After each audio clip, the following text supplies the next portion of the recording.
My friends, do you realize this little man's tears took me back to my childhood? It took me back to the time that I was 8 years old, 9, 10, 11 years of age. My father, who I love very much, but my father had a problem. My father was an alcoholic. My father was what you call a wife beater. Many, many, many, many times in my young life, I had to call the law all hours of the night to have the police in Dallas, Texas, to come to my home to arrest my father for wife beating and for disturbing the peace. But you know, my father still had a soul. To my knowledge, my dad never made a profession of faith in Jesus.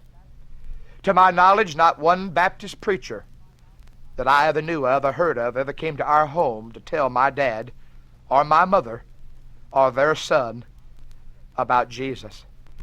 I guess perhaps we lived on the other side of the tracks.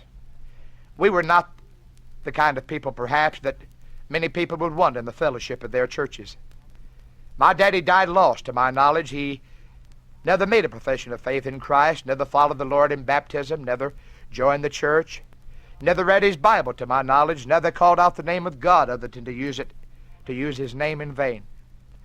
I can never remember one time that my daddy ever permitted me to climb up into his lap, put my arms around his neck, and hear my daddy say, "Son, I love you." My dad never took me fishing. He never took me to a ball game.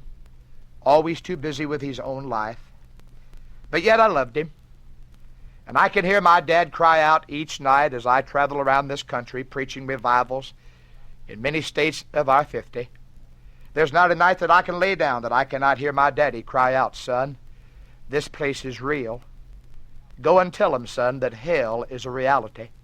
It's waiting for the souls of men."